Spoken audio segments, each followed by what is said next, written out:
사랑하는 성도님들, 오늘도 주님의 은혜 가운데 함께 할 수 있게 해주셔서 감사합니다. 혹시 이런 고민을 해보신 적이 있으신가요? 기도해도 응답이 없는 것 같아서 낙심이 됩니다. 매일 기도하지만 마음은 점점 메말라가는 것처럼 느껴져요. 정말 하나님께서 제 기도를 들으시는 걸까요? 이런 마음을 가져보신 적이 있으시다면 여러분은 혼자가 아닙니다. 사실 많은 성도들이 같은 고민을 하고 있습니다.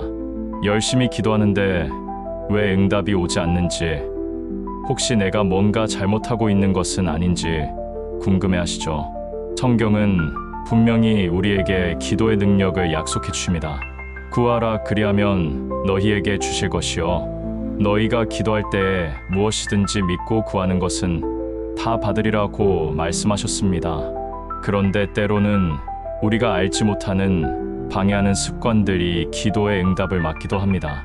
마치 수도관에 막힌 것이 있으면 물이 나오지 않는 것처럼 우리의 기도에도 막힘이 있을 수 있는 거예요. 오늘은 성경을 통해 기도 응답을 가로막는 5가지 잘못된 습관을 함께 살펴보고 어떻게 그것을 바꾸어서 응답의 길을 열 수 있는지 나누고자 합니다. 혹시 지금 기도의 응답이 막혀 있다고 느끼고 계신 분들이 계시다면 오늘 말씀을 통해 그 막힌 곳이 뚫리고 다시 하나님과 생생한 교제를 나누실 수 있게 되시길 간절히 바랍니다. 첫 번째로 기도 응답을 막는 잘못된 습관은 죄를 회개하지 않는 습관입니다. 시편 66편 18절 말씀을 보겠습니다. 내가 내 마음에 죄악을 품으면 주께서 듣지 아니하시리라. 이 말씀이 얼마나 분명한지요. 우리가 마음에 죄를 품고 있으면 하나님께서 우리의 기도를 들으시지 않는다고 말씀하고 계십니다. 죄는 마치 하나님과 우리 사이에 담을 쌓는 것과 같습니다. 이사야 59장 2절에도 너희 죄악이 너희와 너희 하나님 사이를 갈라놓았고 너희 죄가 그의 얼굴을 가려서 듣지 않으시게 함이니라고 말씀하고 있어요. 그런데 문제는 우리가 때로 죄를 가볍게 여기고 회개하지 않은 채 기도할 때가 있다는 것입니다. 이 정도는 괜찮겠지. 다른 사람들도 다 이런데 하나님께서 이해해 주시겠지 하면서 말이죠. 하지만 하나님은 거룩하신 분이십니다. 죄에 대해서는 타협하지 않으세요. 작은 죄라도, 남들이 보기에 사소한 죄라도 하나님 앞에서는 모두 똑같은 죄입니다. 거짓말, 시기와 질투, 분노와 원망, 교만과 자만, 음란한 생각들, 이런 것들을 마음에 품고 있으면서 기도한다고 하나님께서 응답해 주실까요? 다윗을 보세요. 그는 밧세바와 간음한 후에 우리아를 죽였습니다.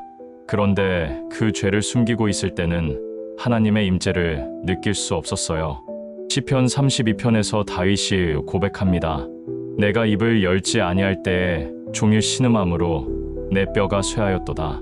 하지만 나단 선지자를 통해 자신의 죄가 드러나고 진심으로 회개했을 때 어떻게 되었나요? 시편 51편에서 하나님이여 나를 불쌍히 여기시되 주의 인자하심을 따라 하시며 라고 기도할 수 있었습니다. 그리고 하나님께서는 그를 용서해 주셨어요. 사랑하는 성도님들, 혹시 지금 여러분의 마음속에 회개하지 않은 죄가 있지는 않나요? 누군가에게 상처를 주고도 사과하지 않은 일, 하나님께 불순종한 일, 양심에 거리끼는 일들이 있지는 않나요? 그것들이 기도의 응답을 막고 있을 수 있습니다. 오늘 그 죄들을 하나님 앞에 정직하게 고백하시기 바랍니다. 요한일서 1장 9절에서 약속하셨습니다. 만일 우리가 우리 죄를 자백하면 그는 미쁘시고 의로우사 우리 죄를 사하시며 우리를 모든 불의에서 깨끗하게 하실 것이요 회개는 기도의 문을 여는 첫 번째 열쇠입니다. 두 번째로 기도 응답을 막는 잘못된 습관은 자기 욕심만을 구하는 습관입니다. 야고보서 4장 3절 말씀입니다. 구하여도 받지 못함은 정욕으로 쓰려고 잘못 구하기 때문이라.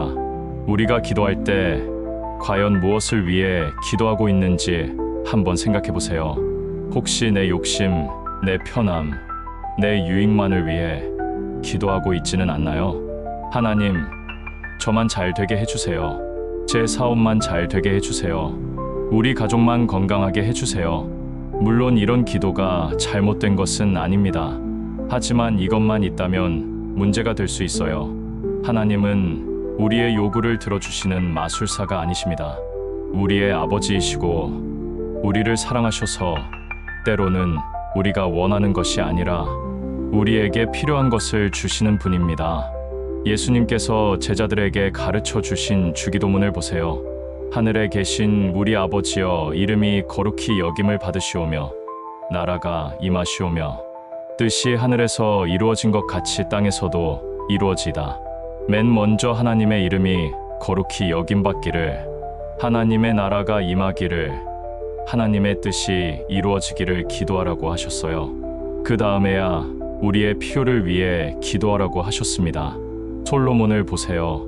하나님께서 내가 무엇을 원하든지 내가 내게 주리라고 하셨을 때 솔로몬은 자신을 위한 것을 구하지 않았습니다. 백성을 잘 다스릴 수 있는 지혜를 구했어요. 그랬더니 하나님께서 지혜뿐만 아니라 부와 영광까지 함께 주셨습니다. 사랑하는 성도님들, 우리의 기도가 응답받지 못하는 이유 중 하나는 우리가 하나님의 뜻보다는 우리의 뜻만을 앞세우기 때문일 수 있습니다. 기도할 때 이렇게 해보세요. 하나님, 제가 이것을 원하고 있습니다. 하지만 이것이 하나님의 뜻이 아니라면 하나님의 뜻대로 해주세요. 하나님께서 보시기에 가장 좋은 것으로 응답해주세요. 예수님도 겟세마네 동산에서 내 원대로 마시옵고 아버지의 원대로 하옵소서라고 기도하셨습니다. 우리도 우리의 욕심보다는 하나님의 뜻을 먼저 구하는 기도를 드려야 합니다. 마태복음 6장 33절에서 약속하셨습니다. 그런즉 너희는 먼저 그의 나라와 그의 의를 구하라. 그리하면 이 모든 것을 너희에게 더하시라. 하나님의 뜻을 먼저 구할 때 하나님께서는 우리에게 필요한 모든 것을 더해서 주십니다. 세 번째로 기도 응답을 막는 잘못된 습관은 용서하지 않는 마음을 품는 습관입니다. 마가복음 11장 25절 말씀을 보겠습니다. 서서 기도할 때 아무에게나 혐의가 있거든 용서하라, 그리하여야 하늘에 계신 너희 아버지께서도 너희 허물을 사하시라. 예수님께서 분명하게 말씀하고 계십니다.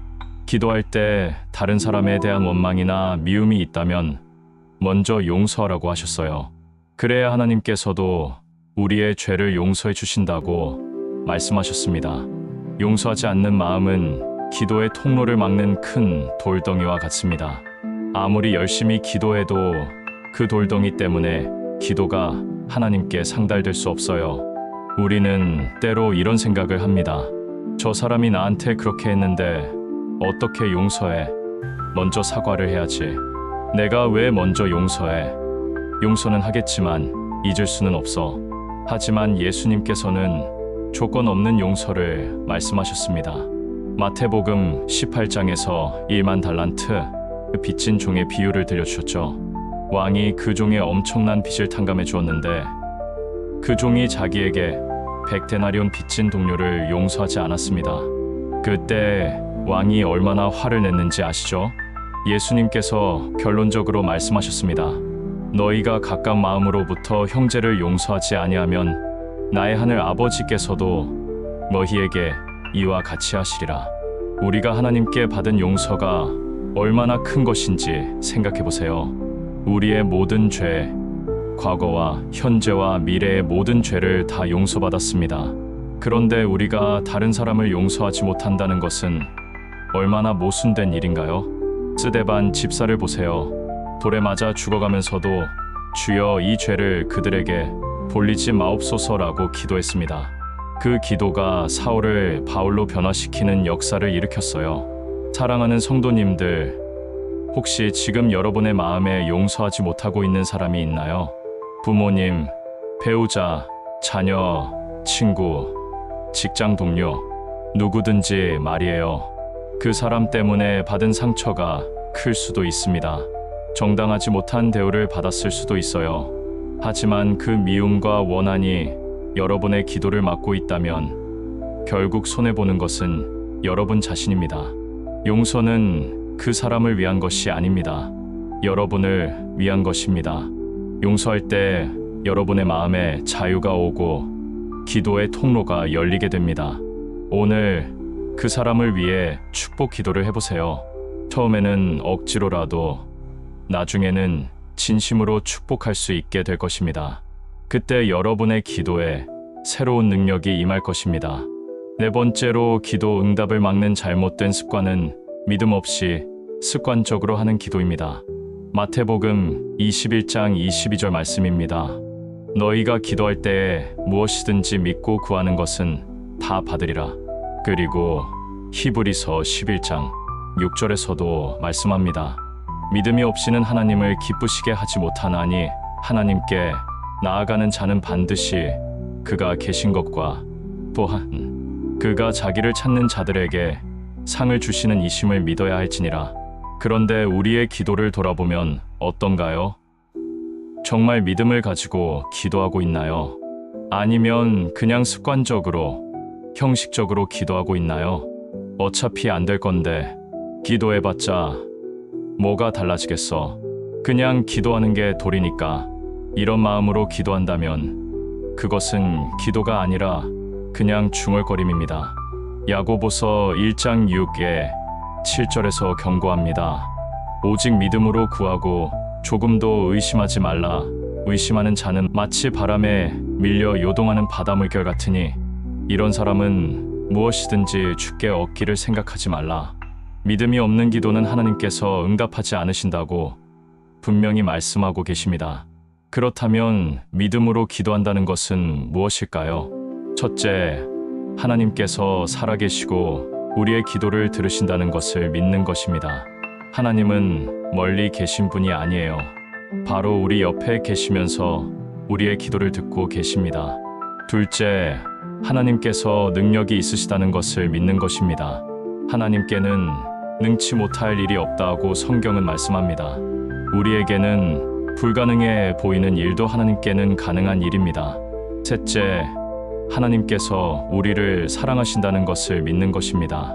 하나님은 우리에게 좋은 것을 주시기를 원하세요. 마태복음 7장에서 너희가 악한 자라도 좋은 것으로 자식에게 줄 알거든 하물며 하늘에 계신 너희 아버지께서 구하는 자에게 좋은 것으로 주시지 않겠느냐고 하셨습니다. 그리고 마지막으로 하나님의 때를 믿는 것입니다. 우리가 원하는 때가 아니라 하나님의 때에 가장 좋은 방법으로 응답해 주실 것을 믿는 거예요. 사랑하는 성도님들, 기도할 때 이런 믿음을 가지고 기도하시기 바랍니다. 하나님께서 분명히 들으시고 분명히 응답해 주실 것이다. 나는 그것을 믿는다. 그리고 기도 후에도 계속해서 감사하고 기대하며 응답을 바라보시기 바랍니다. 그런 믿음의 기도를 하나님께서는 기뻐 받으시고 응답해 주십니다. 마지막 다섯 번째로, 기도 응답을 막는 잘못된 습관은 감사하지 않는 습관입니다. 빌립보서 4장 6절 말씀을 보겠습니다. 아무것도 염려하지 말고 다만 모든 일에 기도와 간구로 너희 구할 것을 감사함으로 하나님께 아뢰라. 기도할 때 감사함으로 하라고 말씀하고 계십니다. 그런데 우리의 기도를 돌아보면 어떤가요? 감사보다는 불평과 원망이 더 많지 않나요? 하나님, 왜 이런 일이 생겼나요? 왜 저만 이렇게 힘든가요? 다른 사람들은 다 잘 사는데 저만 왜 이런가요? 이런 식으로 기도하고 있지는 않나요? 물론 우리의 어려움을 하나님께 아뢰는 것은 좋습니다. 하지만 불평과 원망 속에서 드리는 기도는 하나님의 마음을 아프게 합니다.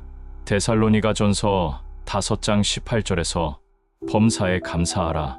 이것이 그리스도 예수 안에서 너희를 향하신 하나님의 뜻이니라고 말씀하셨습니다. 범사에 감사하라고 하셨어요. 좋을 때만 감사하는 게 아니라 어려울 때도 힘들 때도 감사하라고 하셨습니다. 그렇다면 어려운 상황에서도 어떻게 감사할 수 있을까요? 첫째, 지금까지 지켜주신 은혜에 감사하는 것입니다. 오늘도 숨쉬게 해주시고 살게 해주신 것만으로도 감사할 일입니다. 둘째, 이 어려움을 통해서도 하나님께서 선한 뜻을 이루실 것을 믿고 감사하는 것입니다. 로마서 8장 28절에서 우리가 알거니와 하나님을 사랑하는 자, 곧 그의 뜻대로 부르심을 입은 자들에게는 모든 것이 합력하여 선을 이루느니라고 하셨습니다. 셋째, 이 시련을 통해 더 성숙한 믿음을 갖게 해주실 것에 감사하는 것입니다. 야고보서 1장에서 시험을 참는 자는 복이 있나니 이것에 옳다 인정하심을 받은 후에 주께서 자기를 사랑하는 자들에게 약속하신 생명의 면류관을 얻을 것임이라고 하셨습니다. 욥을 보세요. 모든 것을 잃었지만 주신 이도 여호와시오 거두신 이도 여호와시오니 여호와의 이름이 찬송을 받으실지니이다 라고 고백했습니다. 그런 감사의 고백이 하나님을 움직였어요. 한나도 마찬가지입니다. 아이가 없어서 마음이 아팠지만 하나님께 서원하며 감사로 기도했습니다. 그 결과 사무엘을 낳게 되었죠. 사랑하는 성도님들, 오늘부터 기도할 때 감사로 시작해보세요. 어려운 상황이라도 감사할 거리를 찾아보세요. 그런 감사의 기도가 하나님의 마음을 움직이고 응답의 문을 열어줄 것입니다. 사랑하는 성도님들, 오늘 우리가 함께 나눈 기도 응답을 가로막는 5가지 잘못된 습관을 다시 정리해 보겠습니다. 첫째, 죄를 회개하지 않는 습관입니다. 작은 죄라도 정직하게 회개할 때 기도의 문이 열립니다. 둘째, 자기 욕심만을 구하는 습관입니다. 하나님의 뜻을 먼저 구할 때 우리에게 필요한 것들도 더해서 주십니다. 셋째, 용서하지 않는 마음을 품는 습관입니다. 용서할 때 기도의 통로가 열리고 자유가 옵니다. 넷째, 믿음 없이 습관적으로 하는 기도입니다. 믿음으로 기도할 때 하나님께서 응답해 주십니다. 다섯째, 감사하지 않는 습관입니다. 감사의 기도가 하나님의 마음을 움직입니다. 이 5가지 습관들을 점검해 보시고 만약 여러분에게 해당하는 것이 있다면 오늘부터 바꾸어 나가시기 바랍니다. 이 습관들을 버릴 때 하나님은 우리의 기도를 들으시고 응답하십니다. 기도의 문이 열리고 소망이 회복되는 은혜가 여러분의 삶에 임할 줄 믿습니다. 마지막으로 함께 기도하겠습니다. 주님, 우리의 기도가 응답되지 않는 이유를 깨닫게 하시니 감사합니다. 우리 안에 있는 잘못된 습관들을 회개합니다. 죄를 회개하고 욕심을 내려놓고 용서하며 믿음으로 감사함으로 기도하게 하소서. 주님께서 우리의 기도를 들으시고 가장 좋은 때에 가장 좋은 방법으로 응답해 주시기를 간구합니다. 예수님의 이름으로 기도드립니다. 아멘. 오늘 말씀을 통해 여러분의 기도 생활에 새로운 변화가 일어나시길 바랍니다. 그리고 살아계신 하나님께서 여러분의 기도에 분명히 응답해 주실 줄 믿습니다. 주님의 은혜와 평강이 여러분과 함께 하시기를 축원합니다.